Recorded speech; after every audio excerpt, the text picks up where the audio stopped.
Oi, gente, vamos entrando.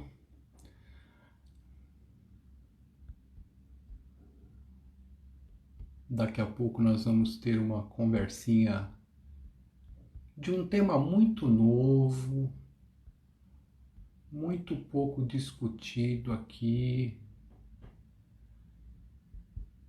muito pouco falado pelas mães. O nosso convidado já chegou. Não é um hábito bom deixar ele esperando muito tempo, mas eu preciso publicar aqui qual vai ser a nossa live, né? O tema. Fixar o comentário. Muito bem. Boa noite, gente. Sejam bem-vindos. Já vou com Mauro Fisberg. Fazer só duas apresentações aqui. Olá, Mauro, tudo bom? Olá, Moisés, tudo bem? Boa noite, como vai? Tudo bem? Graças a Deus, tudo em ordem. Prazer enorme receber você aqui. Só te apresentar um pouquinho, que acho que não precisava, né? Mas vamos lá, né? Coordenador do Centro de Nutrologia e Dificuldades Alimentares do Instituto Pense do Hospital Sabará. E vou só falar que é membro do Departamento Científico de Nutrologia da Sociedade Brasileira de Pediatria, pediatra, nutrólogo e um dos grandes amigos que esse caminho da pediatria e do estudo, de curso, de congresso me presenteou. Toda vez que a gente se encontra é uma boa brincadeira, é sempre divertido, é sempre muito rico, muito bom. Eu gosto muito de conversar com o Mauro. E hoje eu quis conversar com o Mauro e a gente já tinha tido um pouco esse papo da história de come meu filho, né? Por conta das questões culturais. Não sei se dá para perceber, mas Moisés Shensinski e Mauro Fisberg têm uma certa descendência comum, né? De uma mesma colônia, onde a comida tem uma importância ímpar. Eu queria Deve ser conversar hoje, amigo então, desse Mauro. jogo, né, Moisés? Deve ser, por esse sobrenome que a gente tem, com toda certeza, né? E aí eu queria, vamos começar, né? Vamos começar a conversar. Boa noite, obrigado por você estar aqui. É um prazer enorme estar te recebendo aqui. Moisés, eu estou ao vivo também no meu canal. Se depois você quiser solicitar a participação, a gente consegue fazer as duas coisas ao mesmo tempo. Só por Pode. uma cortesia aos meus ouvintes, eu estou no canal do Dr. Moisés, eu conversando com meu amigo Moisés Chincinski, que é um colega meu de muitos e muitos anos, e eu agradeço demais essa oportunidade de estar com você, de conversar sobre isso e principalmente trocar ideias, e muito mais do que a gente falar de um lado unilateral, né? Nós vamos trocar ideias que nós temos já discutido durante muitos e muitos anos sobre as crianças que comem mal, que comem pouco, e a influência cultural, principalmente ambiental, desse processo no alimentar das crianças, né? Então é uma honra muito grande estar aqui com você e eu agradeço muito o convite que você me fez. Então vamos lá. Olha, eu vou te contar uma história aqui e você deve. Eu sou um pouquinho, talvez, um pouco anterior, né? 20 anos, não, brincadeira, não é tudo isso. Mas eu me lembro que quando comecei a trabalhar em consultório há 40 anos, a nossa recomendação de consultório na época era suco com 1 mês, fruta com 2, almoço com 3, jantar com 4, leite de vaca integral, uma parte leite, 2 partes de água até 1 mês, meio a meio até 6 meses e leite de vaca integral com açúcar e farinha daí para frente. E eu não me lembro de, naquela época, muita queixa de meu filho não come, a não ser quando a gente tinha as nossas mães judias que faziam sempre aqueles truques que as mães hoje acham que é novo, né? Ah, olha, mais uma colherinha para mamãe, uma colherinha para titia, uma colherinha para vovó, e as famílias naquela época eram grandes, né? O que aconteceu de lá para cá que a alimentação de algo que era tão importante em termos de vínculo, de nutrição, basicamente, hoje se transformou, ou desde quando isso tem se transformado, num tormento tão grande em relação às famílias? Eu acho que muita coisa mudou, Moisés. Eu acho que quando nós frequentávamos as universidades, nós tínhamos um padrão de ensino de nutrição que era escasso. Nós não tínhamos praticamente nenhuma aula de nutrição, nós tínhamos uma ou outra aula de alimentação, de aleitamento, de leite artificial, e não havia praticamente nada de nutrição a não ser doença. Então, havia claramente doenças discutidas, como raquitismo, pellagra, outras deficiências vitamínicas, mas nós não discutíamos nada de normalidade. Nunca se discutia comportamento, nunca se discutia absolutamente nada do ambiente. Em relação às orientações de alimentação, você tem razão. A gente aprendia e a gente dava folhetos para as mães que com um mês deveríamos dar fruta, que deveríamos dar com 2 meses uma papinha de cereal, e a alimentação era muito precoce, com listas de alimentos que eram quase sempre derivadas de literatura internacional. Então, apareciam alguns alimentos que nós não conhecíamos, apareciam listas de verduras e legumes que nós nunca tínhamos tido contato. E isso mudou.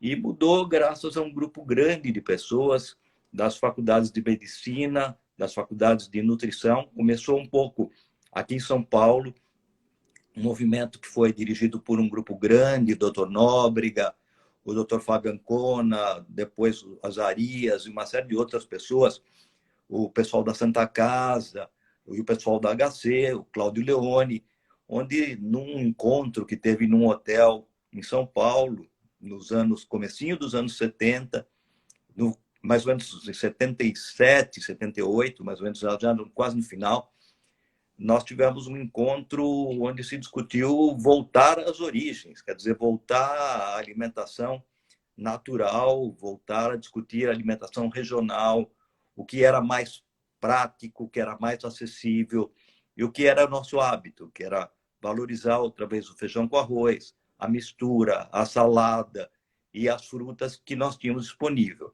Então, a partir daí, mudou radicalmente a alimentação. Nós começamos a ter uma mudança de costumes, de hábitos, de orientação. Apareceram as cadeiras de nutrição, depois as cadeiras de nutrologia nas escolas médicas. As escolas de nutrição passaram a ter uma importância muito maior. Então, houve uma revolução muito grande, muito rápida. Mas, ao mesmo tempo, trocamos problemas. Nós saímos de um momento onde a gente só discutia desnutrição, passamos a ter uma transição. Hoje nós trabalhamos com obesidade e a fome oculta e com a criança que não come, que ninguém tocava no assunto há 30 anos atrás. Isso, você acabou de tocar num assunto que era dos meus questionamentos. Nós saímos da desnutrição, fizemos a transição nutricional agora, de alguns anos, para a obesidade e a fome oculta. Eu fico imaginando se você consegue pensar qual vai ser o próximo passo. Para onde a gente está caminhando com essas questões de exigências culturais, questões de força da indústria alimentícia, o aparecimento dos ultraprocessados, que são extremamente divulgados e razão de grande parte das doenças metabólicas que nós temos nos dias de hoje. Eu acho que nós estamos ainda num período de transição, Moisés. A gente está num período onde nós estamos ainda convivendo com crianças com baixa estatura de origem nutricional, como sequela da desnutrição, como sequela de condições crônicas de alimentação inadequada, com um aumento ainda em perpetuação da obesidade em crianças. Na população adulta, nós temos algumas mudanças nos últimos anos. Nós não sabemos o que vai acontecer pós-pandemia, nós temos que rever o que vai acontecer nesse período, os novos costumes, a nova modificação social, mas nós ainda não paramos de aumentar o excesso de peso. Nós ainda temos carências vitamínicas, nós temos carências importantes de alguns micronutrientes, nós temos carência de ferro ainda, deficiência de vitamina D, que é uma coisa que nós não imaginávamos que pudesse acontecer num país tropical, com baixa insolação das nossas crianças, com baixo aporte de alimentos, por exemplo, derivados da água, com esse litoral monstruoso que nós temos. Então, é uma coisa que a gente está em transição ainda. O que nós vamos ter pela frente? Eu acho que nós vamos ter um pouco mais de equilíbrio. Nós vamos saber aproveitar melhor alguns alimentos, nós vamos saber higienizar melhor o nosso meio ambiente, tanto do ponto de vista de nutrição, de cuidados com as embalagens, de não deixar tanto lixo, de não deixar tanto resíduo. E nós vamos também trabalhar com um equilíbrio de problemas e de soluções.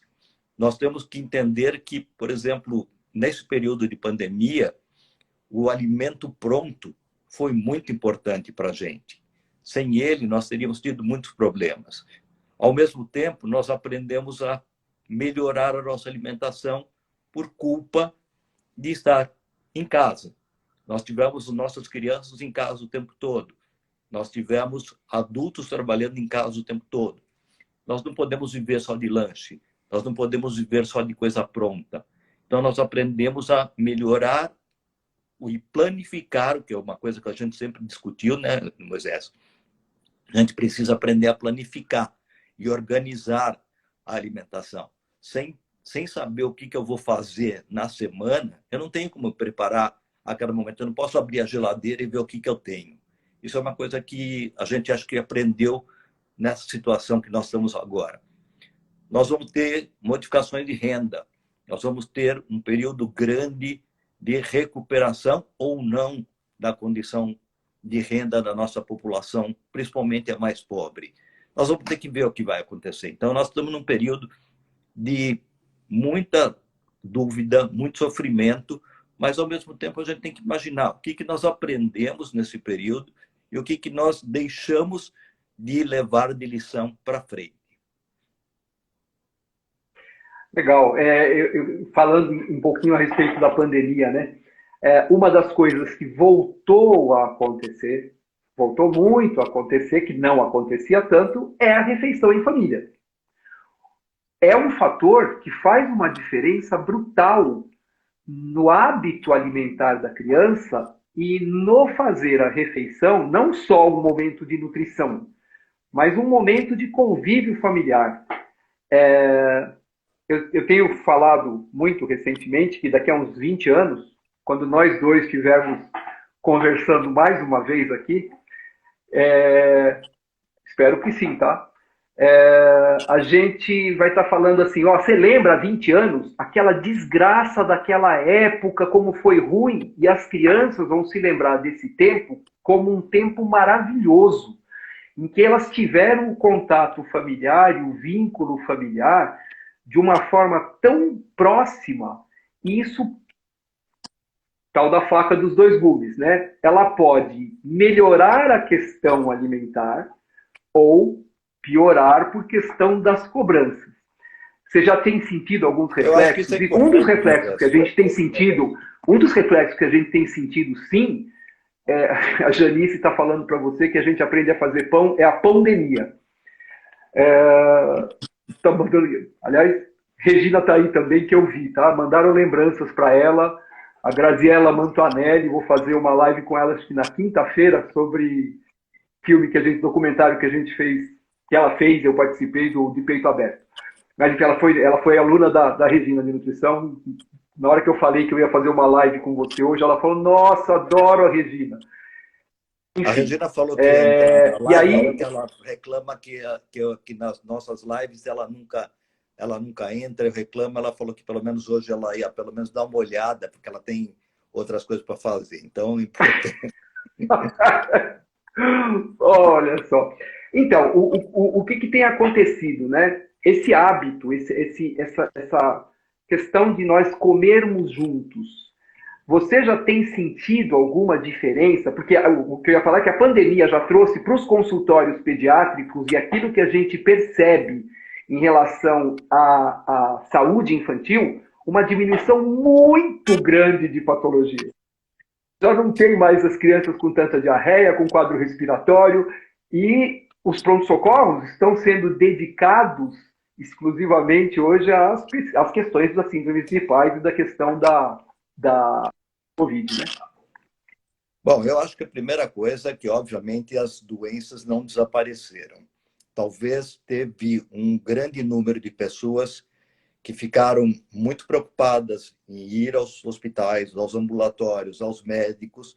Muitos sintomas simples acabam sendo resolvidos, como usualmente acontece na pediatria, mas, ao mesmo tempo, um número grande de crianças que precisavam de acompanhamento deixaram de ir ou deixaram de ser orientadas por um medo muito grande de se aproximar do sistema de saúde. O que eu acho que é importante, mas, ao mesmo tempo, essa questão de orientação ela precisa ser contínua.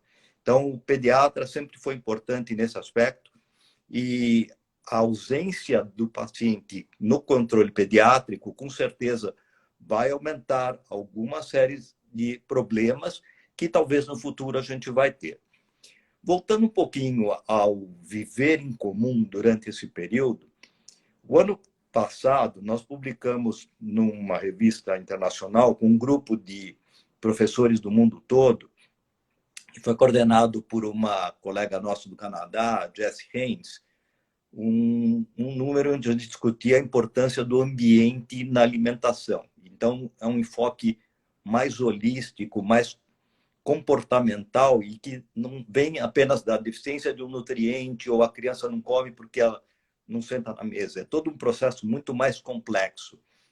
E a gente viu que realmente agora um dos aspectos que a gente queria, que era compartilhar refeições, ter maior número de refeições com a família, ter a família toda junta na mesa.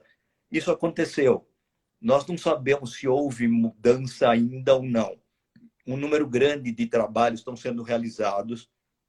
A gente sabe que tem trabalhos no mundo todo. Eu conversei com um grupo agora da Espanha, eu conversei com um grupo da Itália.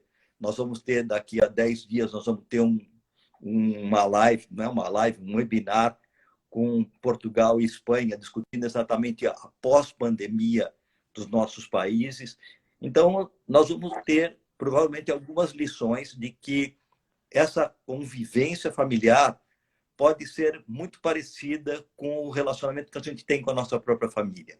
Nós passamos por um período de adaptação, por um período de o que nós fazemos agora? O que nós vamos fazer? Nós estamos aqui, nós temos que fazer lição, nós temos que trabalhar, nós temos que estar no computador, sai do telefone, entra no telefone.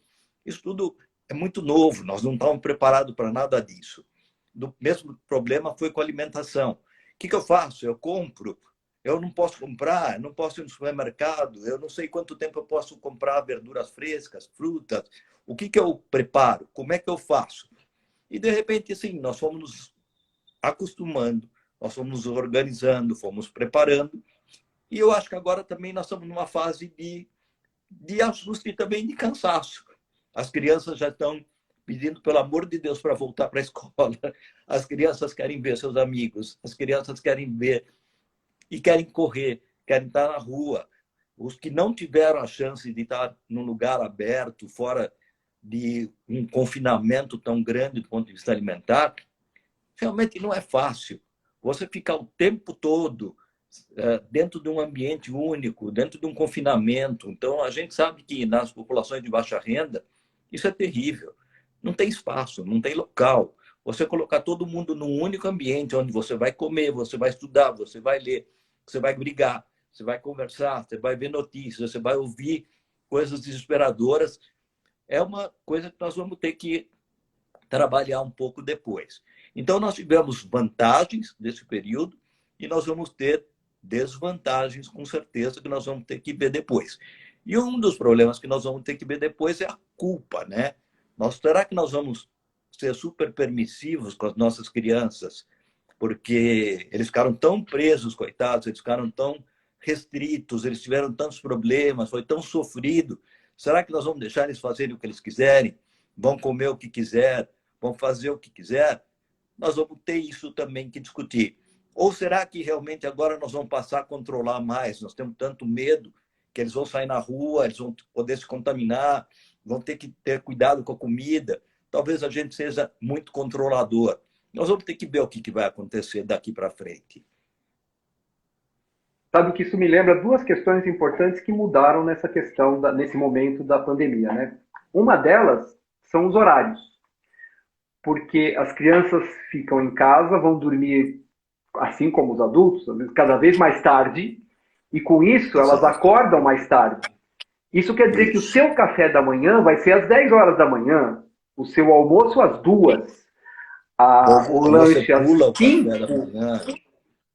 ou pula o café da manhã. E tanto para agora, quanto posteriormente, quando nós voltarmos ao dia a dia normal, isso lembra férias, né? Assim, o nosso primeiro descompromisso que a gente tem quando tira férias é com o tempo. Aí as crianças vão voltar para a aula segunda-feira. No sábado, você chega para elas e fala assim: bom, vocês que dormiam à meia-noite e meia e acordavam às 11, agora vocês vão ter que dormir às 9 e acordar às 6.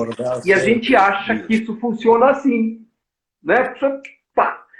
E essa é uma das questões que eu queria colocar aí com você. Como é que a gente vai conseguir trabalhar? Porque é importante que hoje a gente mantenha uma certa rotina, mas mesmo para nós é difícil, inclusive para quem está fazendo home office, trabalhando de casa, ou até sair para trabalhar, profissionais de saúde que saem mesmo. Qual seria hoje uma dica para esses pais em termos de uma... Vou colocar uma rotina, mas para entender bem, de uma rotina de horários de alimentação. O pessoal está brincando aqui com a gente, a Nina, que é a minha aluna de Fortaleza e daqui de São Paulo, está me enchendo a paciência, que eles jantam 3 vezes.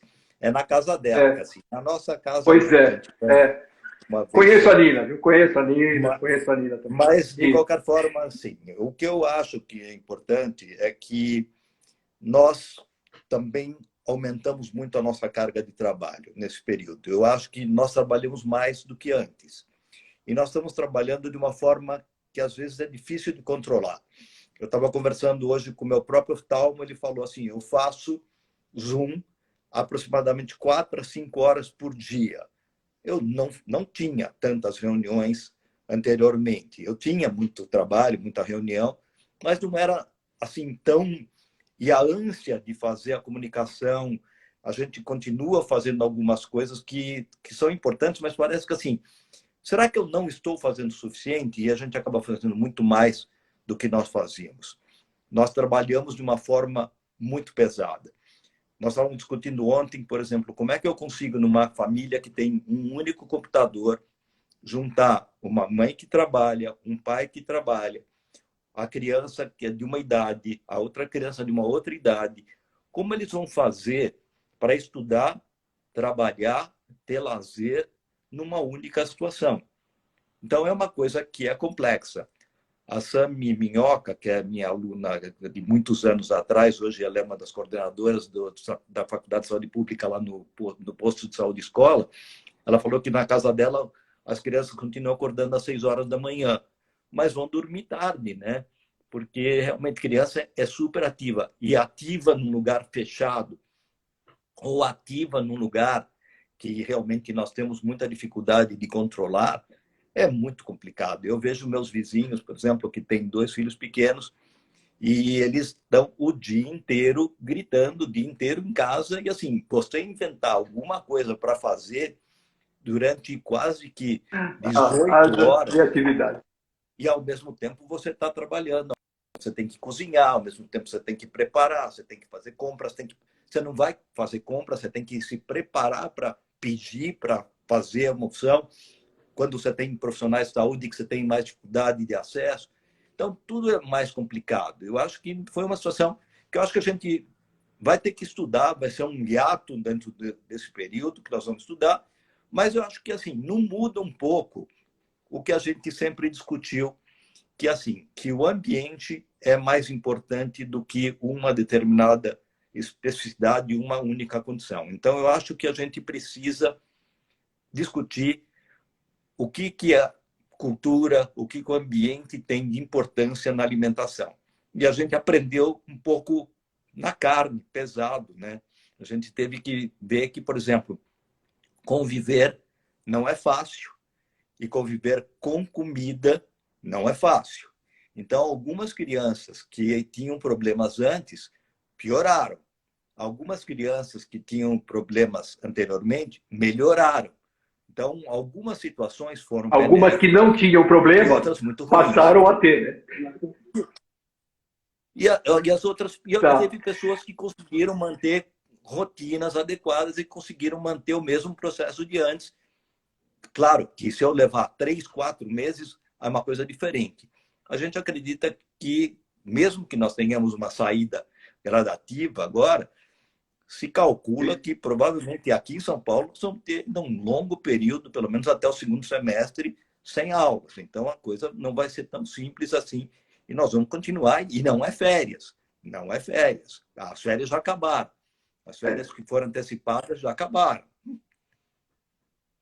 Tá. Deixa eu te perguntar uma coisa aqui, a gente já discutiu muito sobre isso, né? Escola. Existe uma legislação que faz com que a escola tenha que suprir a alimentação da criança no período, etc, etc, etc. E a gente sabe que nas escolas, tanto as particulares quanto as públicas, a criança, não interessa de que idade, eu falo que come de 2 em 2 horas, e você ainda lembra que tem algumas que comem de 1 em 1 hora. Aí essa criança vai embora para casa às 4:30 da tarde, como se, na cabeça provavelmente de quem elaborou isso, né?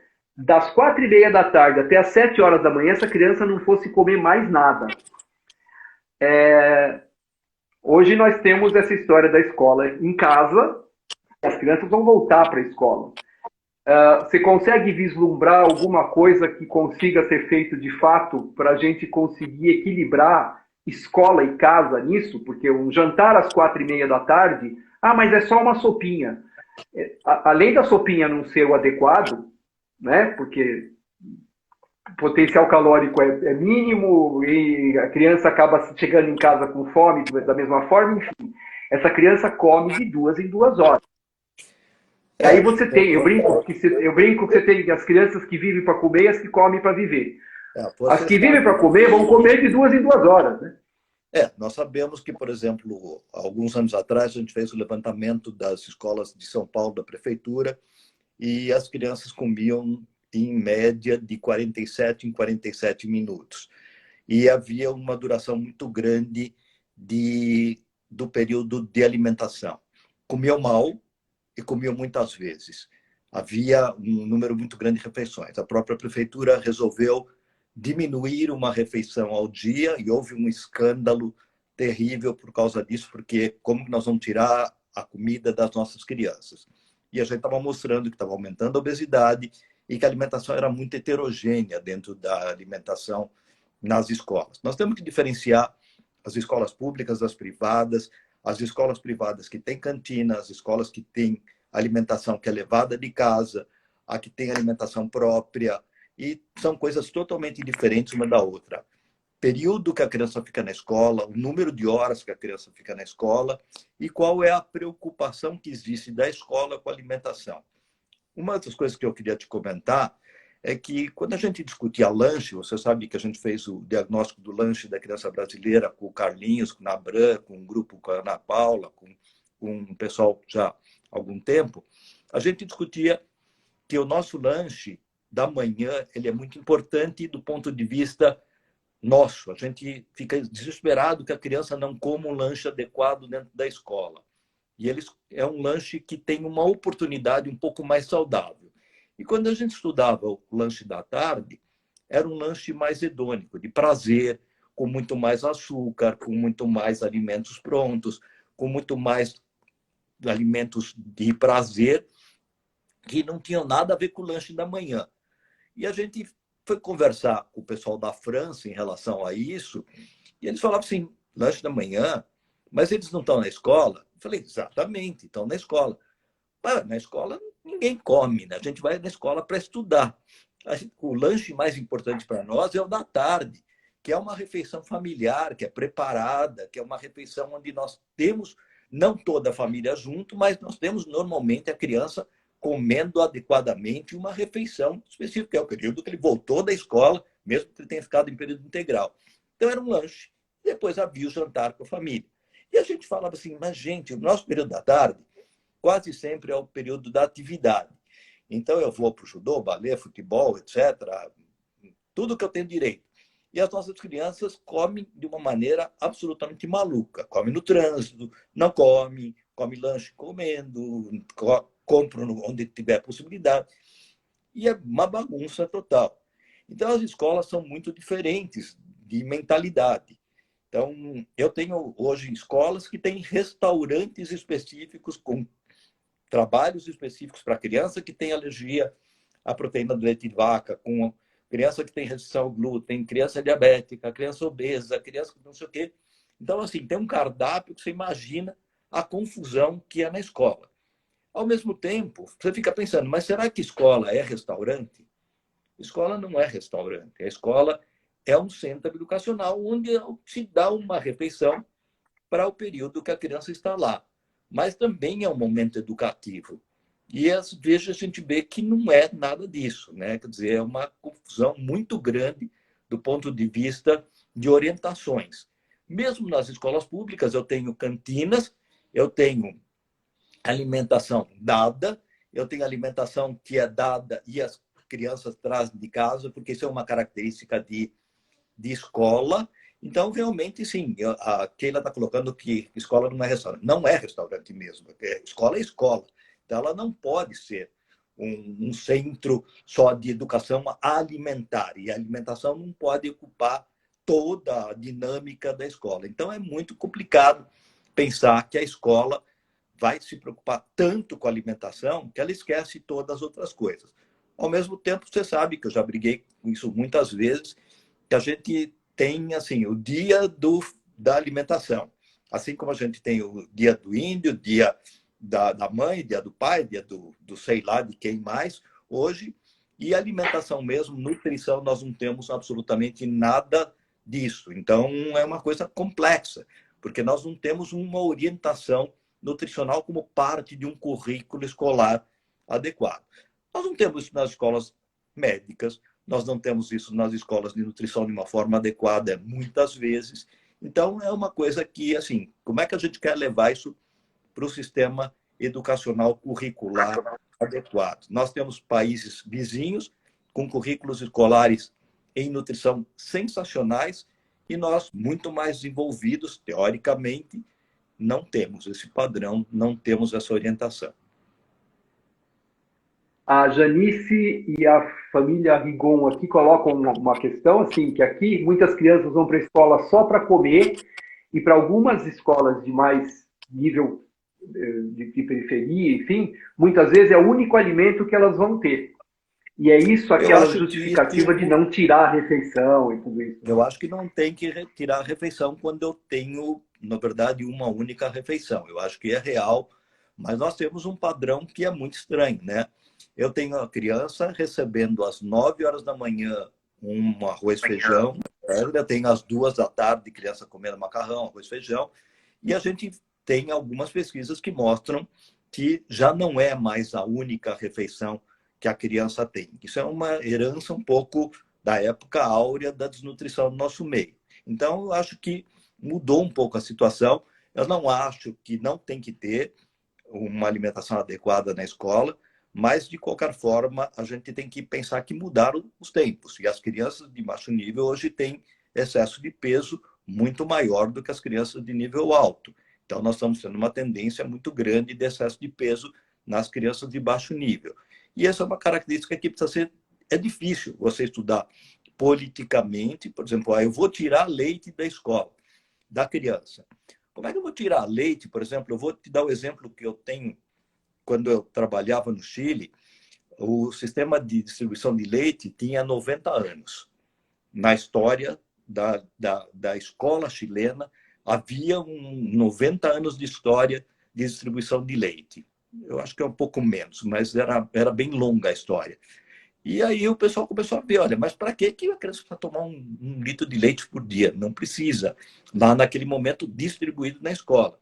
E aí se resolveu tirar isso do programa governamental. A coisa virou uma confusão política terrível, porque você imagina, está tirando o direito do cidadão. E é uma coisa complexa. E aí você vai discutir nutricionalmente? Não, não é nutricionalmente que você está discutindo política. E aí é difícil imaginar. Então, não é tão simples. A criança hoje, ela tem uma refeição na escola pública. Nós temos escolas públicas com excepcional merenda e nós temos escolas públicas com merenda horrorosa. Nós sabemos que a regionalização, a municipalização acabou fazendo uma coisa muito complicada. E o próprio lanche da criança, por exemplo, na escola privada, por exemplo, você lembra, a gente tinha, às vezes, na minha escola, por exemplo, tinha uma janelinha que era onde era a cantina. Tinha uma fila para chegar nessa cantina, nessa janelinha, que levava pelo menos 20 minutos para chegar. Era o tempo do meu recreio. Acabava. Eu quase nunca conseguia chegar na janelinha da cantina. Então, assim, as crianças maiores saíam correndo primeiro, as que ficavam mais perto da cantina comiam, e nós não comíamos. E depois começa, bom, não vou comer, eu vou brincar, vou fazer qualquer outra coisa, né? Então, interessante. Uhum. Bom, deixa eu te contar aqui, olha, faltam 22 minutos, só para avisar que essa live eu deixo gravada depois no canal do YouTube. E eu vou deixar sempre os últimos 5 minutos para uma mensagem tua e para a gente ver como os contatos. Mas você tem, então, 15 minutos para responder a pergunta de $1 milhão, tá certo? Que é o seguinte, eu estou vendo as perguntas rodando, a gente estava fazendo essa conversa, eu queria colocar alguma coisa aqui das dúvidas, né? Então eu ouvi assim, meu filho de 1 ano não come, meu filho de 2 anos não come, meu filho de 3 anos comia, parou de comer, o meu filho de 3 anos, de 5 anos, o meu filho de 7 anos. Existe alguma janela que a gente consiga identificar assim, o que chamar a atenção de uma mãe para transição, para uma mudança que preocupe, que vamos dizer, com o que ela precisaria realmente se preocupar? Porque a gente tem assim, ela não come. Não come o quê? Não come o que eu gostaria que ela comesse. Às vezes o que ela come, a criança cresce bem, engorda bem, não tem anemia e está se desenvolvendo bem e ela acha e a mãe acha que a criança come pouco. E olha, aí, gente, só para retomar a história da mãe judia, da mãe italiana, né? Todo mundo conhece a piada da mãe judia, se não comer eu me mato, e a mãe italiana, se não comer eu te mato. Então, é assim, a impressão de que o seu filho comer o que é julgado culturalmente adequadamente me qualifica melhor como mãe. Eu sou uma mãe melhor porque meu filho come direito, cresce e engorda. E muitas vezes existe padrão genético, padrão cultural, crianças com determinados tipos de características. Então, assim, quando é que uma mãe, dependente da idade do filho, precisa realmente ficar preocupada? E quando ela diz assim, essa é a frase normal, né? Olha, meu filho não come nada faz 2 dias. É óbvio que a gente conhece, a gente começa a pesquisar, cutucar e percebe assim, o que ele não comeu? Ah, o feijão.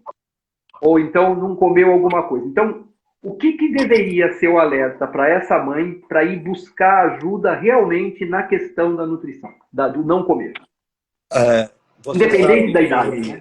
Eu trabalho com o tema chamado dificuldade alimentar e a gente usa esse nome como uma característica já há quase 20 anos com esse nome, porque, na verdade, a dificuldade alimentar veio de uma origem psiquiátrica e psicológica.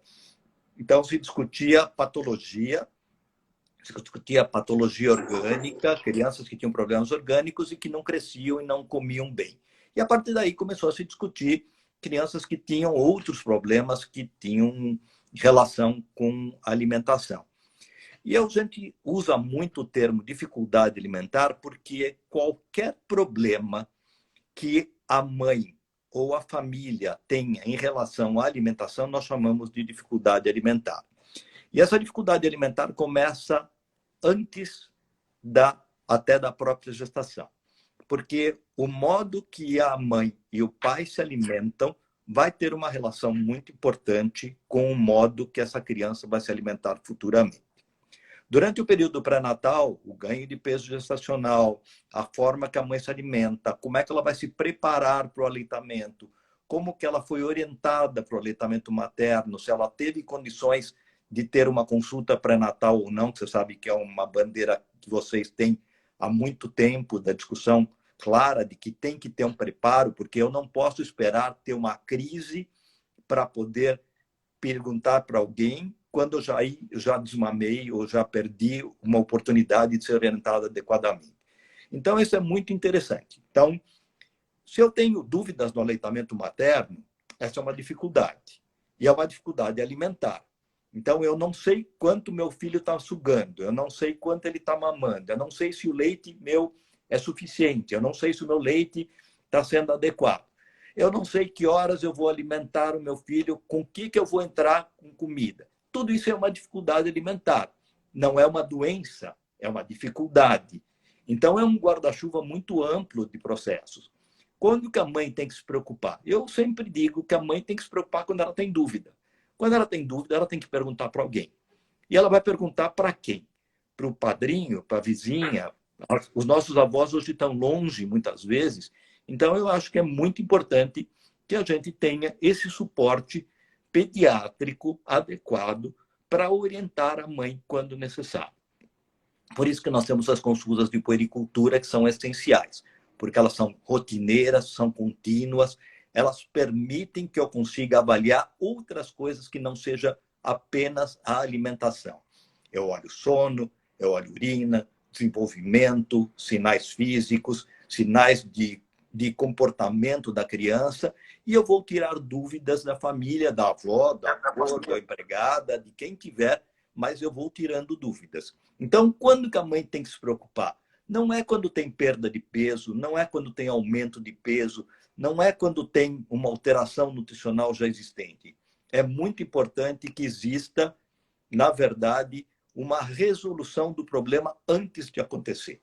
Então, eu acho que quando ela tem qualquer dúvida, ela deve buscar ajuda e orientação. E eu acho que isso é muito importante porque me ajuda a retirar algumas situações. A gente estava discutindo da visão que é a mãe judia, a mãe italiana, mas a mãe árabe, que a Leila estava colocando aqui, elas são muito parecidas.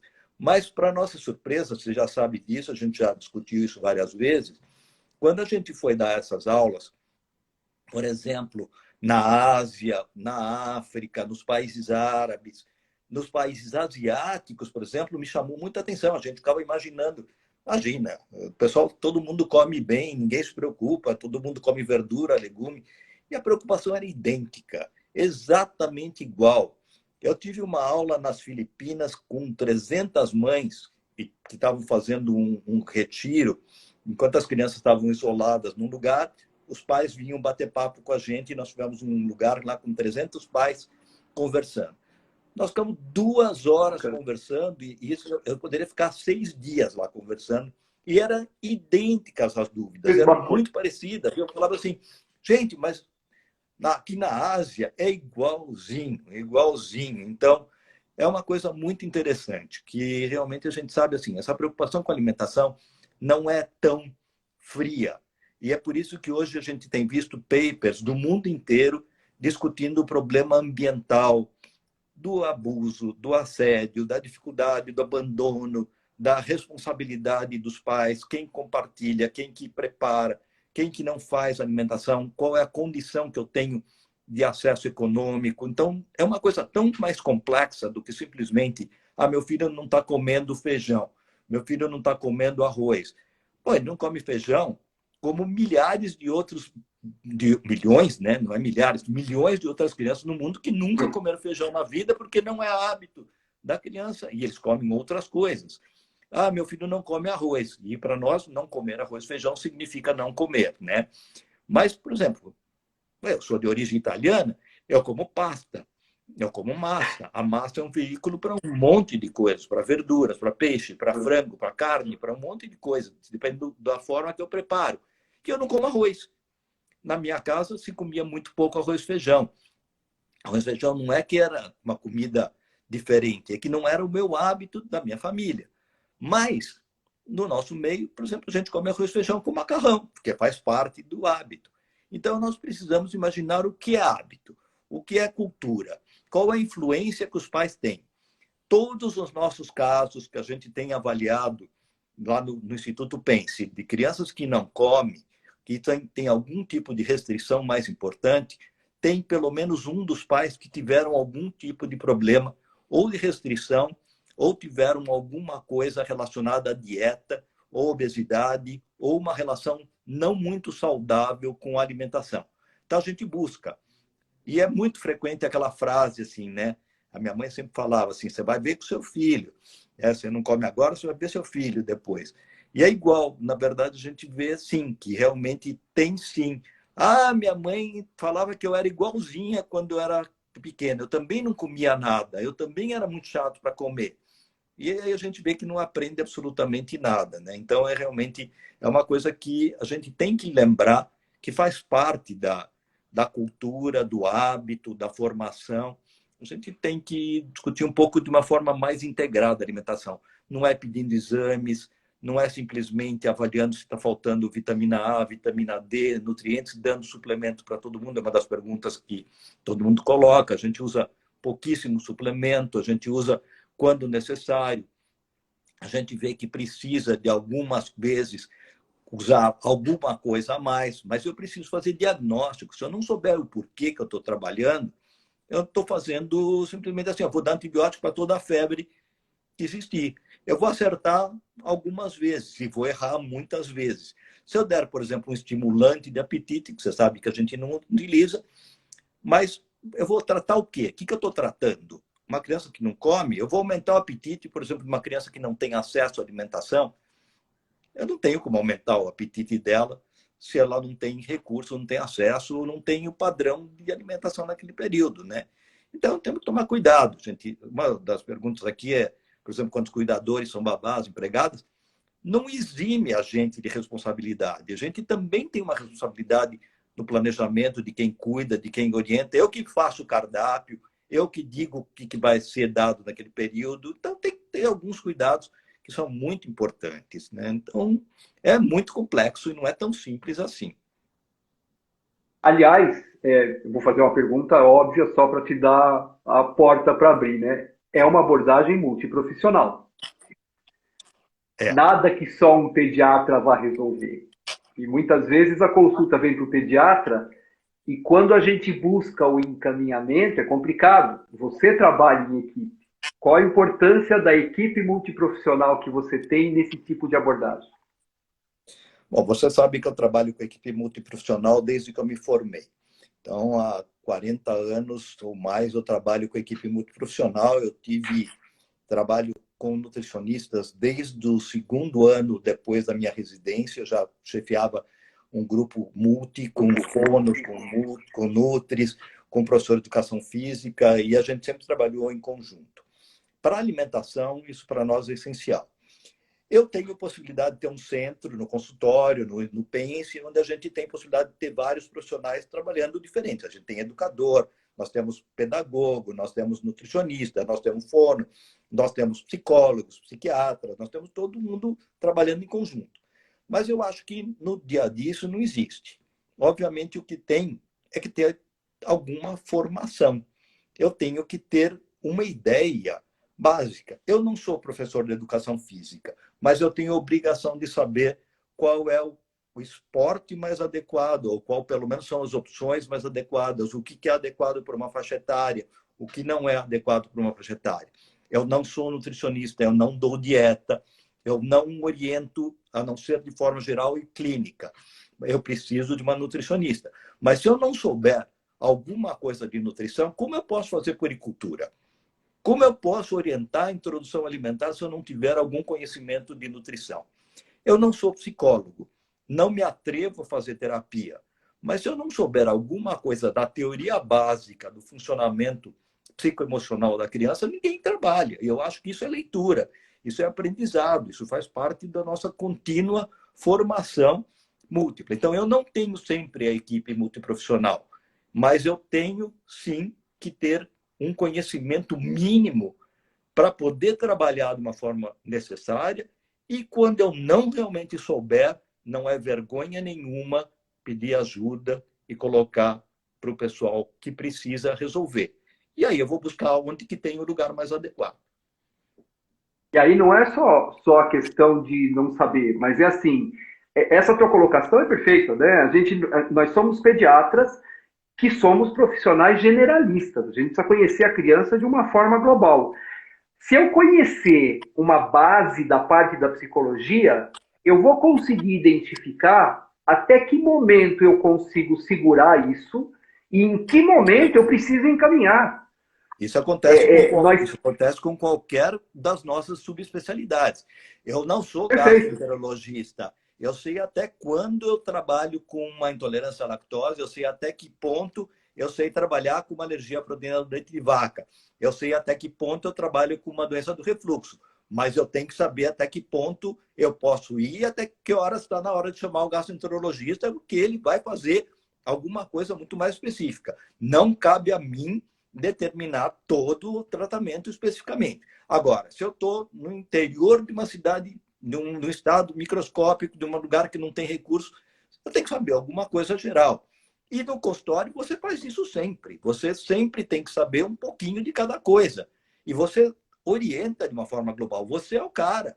Você orienta não só a criança, mas você orienta a babá, você orienta a empregada, você trabalha com a avó, você trabalha com o pai, com a mãe. Você diz quando, às vezes, precisa ir para um cardiologista. Olha, seu filho tem uma dislipidemia, provavelmente você também tem. Vai fazer exame que você também deve ter problema. E é o papel do pediatra, né?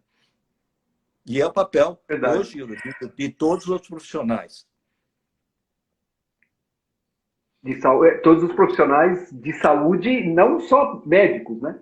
Não, é importante a gente conhecer. Nenhum de nós, exatamente, nenhum de nós pode resolver tudo sozinho.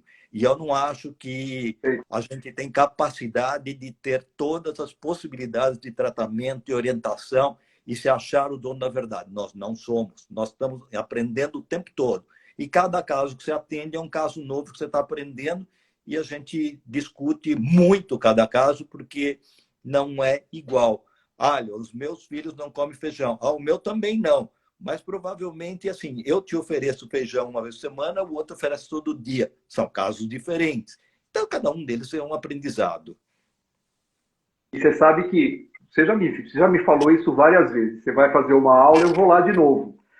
Aí você fala assim, você vem de novo assistir? Sim, porque cada vez que eu ouço a mesma aula que fosse, eu escuto uma escuta diferente. E eu aprendo uma coisa nova. Eu tenho condições de discutir. E você também me obriga a tentar ter conteúdos novos todas as vezes. Você vai me xingar. Porque eu tô lá. Eu tô lá. Não, eu acho. Olha, eu falo isso nas lives, falo isso de forma geral, já falei isso para você. Talvez uma das grandes bênçãos que eu tenha nesse meu caminho de pediatria, nesse tempo todo, é ter a oportunidade de estar próximo de gente que, primeiro, é extremamente generosa com conhecimento. É extremamente generosa. Nunca eu tive, uma vez que eu fui perguntar alguma coisa para alguém, que eu tive um olhar diferente de você devia saber isso, ou qualquer coisa diferente. E eu sou chato, eu sei, eu pergunto. Eu sou aquele cara que pergunta, eu sou chato mesmo. Isso me faz crescer e isso faz você crescer. Porque é isso que você falou. Eu aprendo, mas também te obrigo a ir atrás, né? Isso. E eu acho que, por exemplo, pleiade de perguntas, de gente fazendo participação, perguntas, para nós é sempre importante, porque nos obriga a tentar resolver alguma coisa. Mas eu acho que a gente tem que ser humilde de tentar imaginar de que não é possível saber tudo e não é igual, não resolve tudo. Nós não sabemos nada e a gente tem que aprender sempre. Então, e ler, ler, ler, ler, ler. E a experiência faz um pouco. Eu acho que eu não acreditava muito nisso, mas depois de tantos anos de formado, né, a gente acaba vendo que fez uma diferença muito grande. Quer dizer, você tendo uma capacidade de estar aberto, porque também você pode estar fazendo a mesma coisa todo dia e não aprende nunca, né? Mas você está aberto para experiências novas e aprender com a tua equipe, aprender com gente nova, aprender com profissionais diferentes. Hoje a gente tem um pedagogo lá na nossa equipe, ele foi chefe da psicologia da USP durante mais de 20 anos, que é o Lino de Macedo. A gente aprende demais com ele, com algumas coisas específicas. A Gabi Malziner, que é a nossa psicóloga privada, que ela só assessora o grupo, ela não atende nossos pacientes, ela só orienta o nosso grupo, então ela é a psicóloga do nosso grupo. Nós aprendemos com cada questionamento, com cada situação. Então, acho que é muito difícil. Agora, chegar e falar assim, não, eu venha no meu consultório que eu vou resolver o seu problema, como eu tenho visto diferentes profissionais fazendo isso, e eu sempre falo, né, por isso que eu estava brincando, né, que os cães ladram e as caravanas passam, né? Na verdade, assim, a gente não é midiático, a gente não trabalha bem com live. Eu tenho certeza que a nossa iluminação não era adequada, a nossa imagem não é adequada, nosso cabelo está refletindo a luz. Mas a gente não fica falando muita besteira e a gente tenta, pelo menos, não falar alguma coisa que vai mexer para o mal o paciente. A gente tem que, pelo menos, orientar de uma forma mais adequada. E orientar não só o paciente, como a equipe. A equipe tem uma importância fenomenal nesse aprendizado conjunto, né?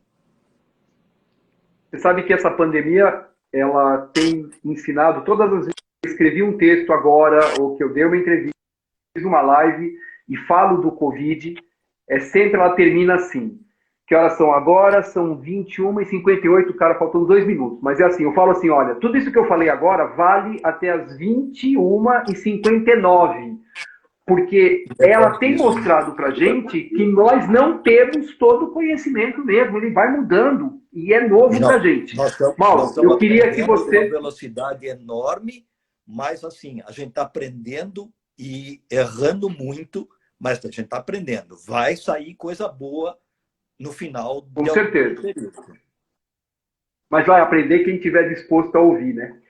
Mauro, olha, faltou 1 minuto e meio. Eu queria que você se despedisse e desse uma última mensagem aí dessa vez. A gente precisa programar próximas lives.